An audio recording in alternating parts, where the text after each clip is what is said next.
What is up, guys? It is the Project Photography, back in the video, and today we got another POV landscape photography shoot here in the Los Angeles National Forest. And I'm really excited to go ahead and do this because I've been using the 24-200 to take all of my telephoto lenses, and this is another opportunity to do just that. And a big reason why I want to make this POV photography shoot in general is because I actually want to make a full review on this lens, and I just want to get one last shoot in before I make my definitive conclusions and statements about this lens. So that's what this shoot is here in the Los Angeles National Forest. Me going up and down the mountain, getting some really good telephoto shots here, and I'm really excited to actually go ahead and shoot. I have not shot in quite a while. I think it's gonna be a really good shoot. So what we're doing is getting some B-roll of the mountain, showing you guys where we're actually shooting, and then when it's time to actually go ahead and shoot, we'll go ahead and do just that. Throw you guys on my camera, get a POV photography first person point of view.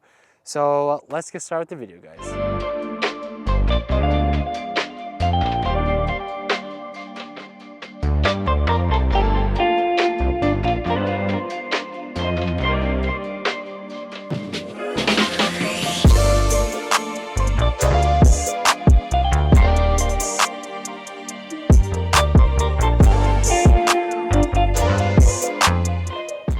All right, y'all, so it is about now 7:53, give or take, and we're gonna go ahead and start shooting our landscape photography with my 24-200 as always, and my Nikon Z6. The light looks decent, it looks fine. It's because it needs to get down a little bit more, probably give it another like 10 minutes, I wanna say. 8, around 10, I wanna say, is when the actual light will look pretty good, and that's when sunset starts. So go ahead and get the photos and yeah, head back to my place after. So it'll be a good time. But for now, I'm gonna be putting you guys on my GoPro to get a first person point of view. And yeah, enjoy the POV photography. What's up, y'all? We are now behind the scenes, behind the camera. And what we're doing is I'm gonna give you kind of a rundown, my thought process and all that good stuff when doing this POV landscape photography shoot. So right here, I'm actually shooting with my 24-200, as you guys kind of saw. The light is actually pretty nice, and that's what we're kind of going for. Some nice soft light, heading into kind of the closer to probably blue hour, I would want to say, getting out of golden hour. I think it's the best light to go ahead and do that. So what I'm doing here is kind of zooming out a little. I really want to isolate those mountainsides and really see what we can do with that. So we're going to be taking actually 5 different photos, and as you can see right here, they're all at different exposures. And what we're going to do with this photo is actually create a composition, an HDR composition in post-production. What it's going to do is give us more dynamic range, more flexibility. So when you see 5 different photos being taken, that's what this is. And this has ended up being the final edited image. We get some nice lighting here actually. So what I like to do is kind of bring in those nice orange hues, give it a little bit more of that like sunset flare type of feel to the actual image. And having pretty much unlimited dynamic range actually helps a lot with that, because now we can boost those shadows up, have them nice and clean, bring down those highlights, not have to feel like they're overbearing or anything. So really like this photo a lot. I think it does a lot of good for the actual image. And so if you're ever wanting to get the best dynamic range out of your images, do some HDR. I think that'll definitely help a lot. So onto the next image that we're going to be taking. So we actually going ahead and going into vertical orientation, because I just want to see what the different perspectives of the mountains are going to be like. Shooting a vertical versus horizontal is definitely a different feel. Take another 5 photos. I'm not going to bore you with the 5 different exposures that we get, but this is what the image would look like. I don't edit this image because I don't really, it's good, but the next photo that I'm taking is actually very similar to this one. So we're going to go ahead and move on. So right here, I actually put it back into vertical or horizontal orientation. What we're doing here is actually be taking about 20 photos, I want to say. And what we're doing with those is stitching them together to create a panorama. So as you can see here, I'm kind of moving down my camera so we can get different photos, different images of the actual, final composition that I want. What we're doing after that is going to stitching them together into a final product.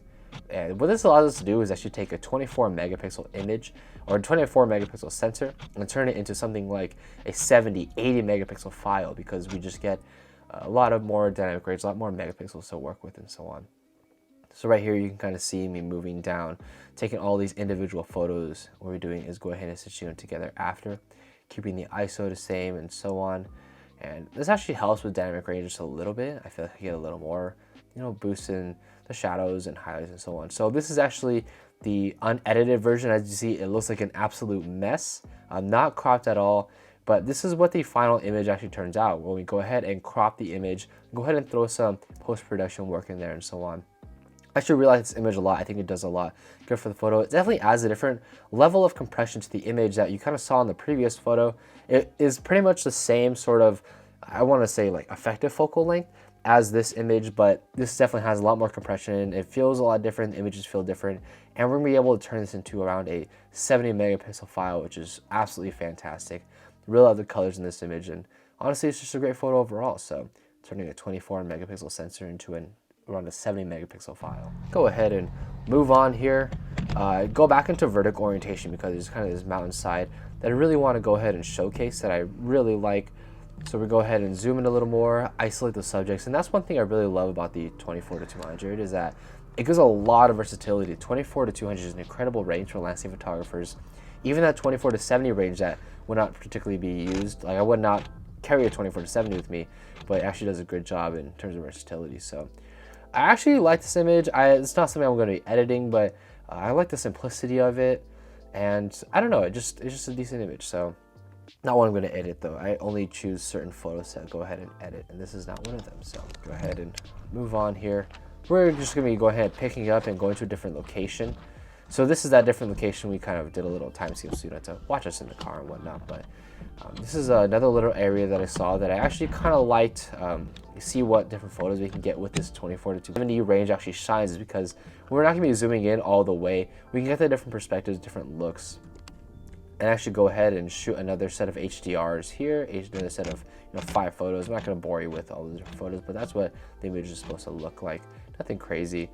I just don't really care for it too much. I feel like there's not a lot going on in the composition. We're going ahead and changing the focal length a little bit, seeing what different perspective we can get, getting a little more of a wider view.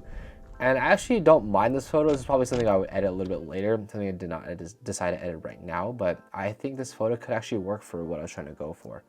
And that's the beauty of this lens, If I want to shoot in the 24-70 range, I'm more welcome to do that. But the 70-200 range is kind of what I bought this lens for. I get a little bit more of, the telephoto compression feel to the images, which you kind of want in a landscape photo.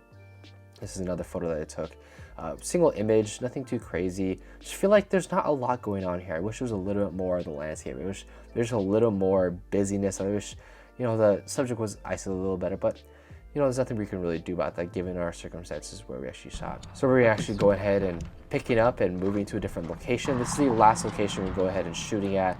We only were able to really get 3 locations because when you're actually shooting landscape photography, you're not able to, hit absolutely everything with the given light that you have. So go ahead and throw this in the vertical orientation because there's kind of mountainside in the back that I really wanted to isolate. Go ahead and try to get different perspectives, different angles, and see what works. I didn't really care for that, but I think this is a nice angle that we're taking here because I didn't really want to get those lines, the telephone lines in onto the left, so I really wanted to isolate just the nature aspect of this. So this is a photo that I ended up coming out with. I actually like this image, so I go ahead and give it a little edit. I actually don't mind how the edit came out to be, but if you actually take a look at the actual foreground of the image, you're going to see a little bit more noise, and that's kind of where you'd want an HDR image. I thought, I would be kind of okay with just shooting a single image, but right here, probably an HDR image would have worked. But overall, this photo actually came out pretty decent. I like the colors, I like the feel. It's very soft, very nice. And yeah, so what we're doing here is changing the focal length a little bit, getting a little bit on the longer side, isolating a little bit more. That's the beauty of this lens, you're able to do that. If I want to go a little wider, I can, but that's just what this lens is meant for. Having that second lens combined with a 14-30 actually just helps so much. So getting another single image, that's what that looks like. I like the previous image a little bit more.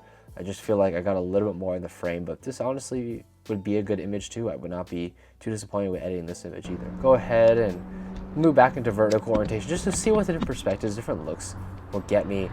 So what we're doing here is go ahead and waiting until those cars moved. I didn't really want any sort of non-nature in the photo. Just taking one more final image. And that's the final image we get. Very much more isolated, I feel like. Zooming in more into the mountains, getting that closer to 200mm range, which I really like, and that's kind of what this telephoto lens is meant for. Overall, I feel like I got some pretty decent photos today. I'm not too upset about the photos I got. I feel like they're very dynamic, different. I've shot this place a lot, so I kind of know what it feels like. and I just want to get some different photos. So these are the two photos I ended up really liking a lot here. I really like this mountainside. I was able to isolate the mountains, but we're also getting some nice perspective, different views as to what the actual other parts of the landscape look like. I really like this photo a lot.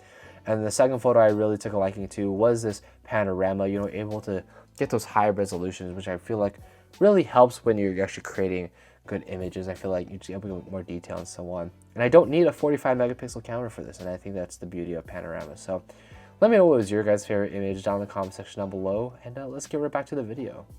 All right, so we're now done with the photography part of it. We're gonna go ahead and look at the photos, go back home, and all that good stuff. So today's actually been a really good shoot. I actually really enjoyed the photos that I took. Hopefully I got a few keepers. That is always a goal on these shoots. But yeah, the Nikon 24-200 performed great.